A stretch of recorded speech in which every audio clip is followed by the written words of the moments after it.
The single E period model. The single period, sometimes referred to as the newsboy problem, it is used to handle ordering of perishable fresh fruits, vegetables, seafoods, cut flowers, and items that have limited useful life. Newspaper, magazines, spare parts of specialized equipment. The period for spare parts is life of equipment, assuming that the part cannot be used for other equipment.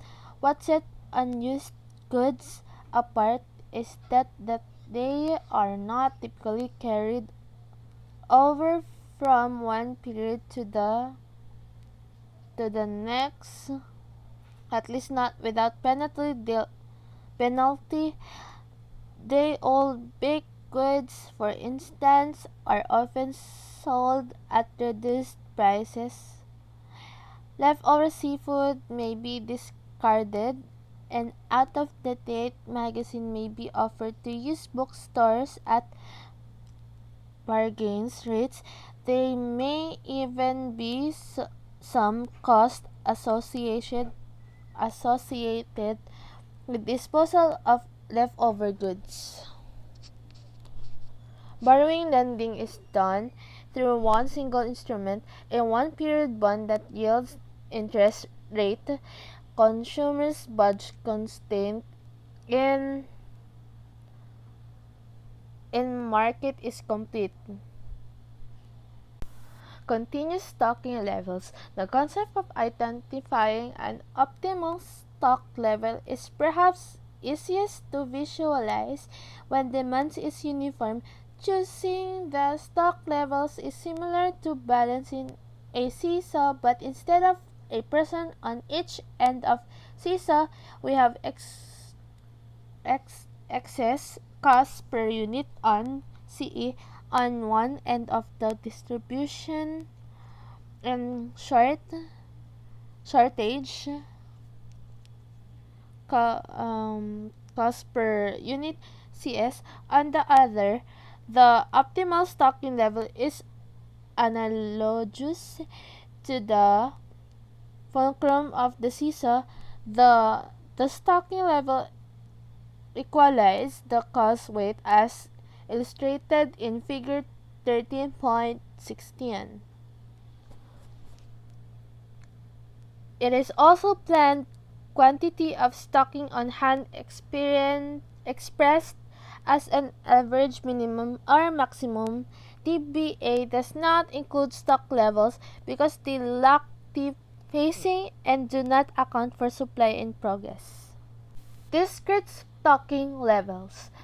When stocking levels are discrete rather than continuous, the service level computed using the ratio CE usually does not coincide with feasible stocking level. The optimal amount may be between 5 and 6 units. The solution is to stock at the next higher level, 6 units. In other words, choose the stocking level so that the desired service levels is equaled or exceeded. Figure 13.17 illustrates the concept. Example 14 illustrates the use of an empirical distribution. It is a type of single period model and uses its techniques of calculating shortage costs and excess costs. An example where the demands for goods is distinct and how to reach the optimal level in such as demand. This is an example. Spare parts usage for several large hydraulic presses is given. Operation strategy. Inventories often represent a substantial investment. More important, improving inventory processes can offer significant benefits in terms of cost reduction, and customer satisfaction. Among the areas that that have potential are the following: record keeping. Um, it is important to have inventory records that are accurate and up to date so that inventory decisions are based on correct information. Estimates of holding, ordering, and setup costs as well as demand and lead times should be reviewed periodically and update when the necessary. Variation reduction, lead times, variation, and forecast errors are two key factors that impact inventory management, and variation reduction in this area can yield significant improvement in inventory management. Operating strategy is the plan that specifics the design and use of resources to support the business strategy. This include the location, size, type of facilities available, worker skills and talents required, use of technology, special processes needed, special equipment, and quality control methods.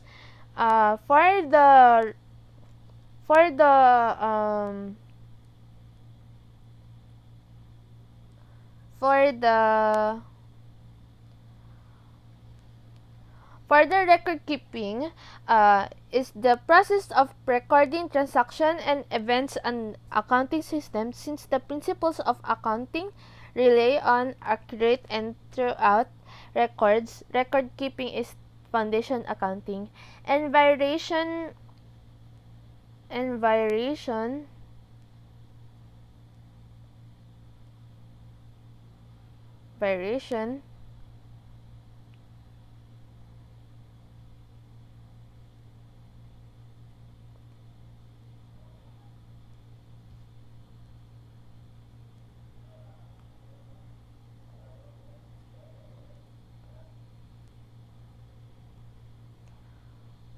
The variation, it involves understanding customers' needs, developing a product and process design that balance these needs with process capabilities and potential source of variation. Thus, variability reduction is broader than SPC and DOE individually and more proactive than SPC.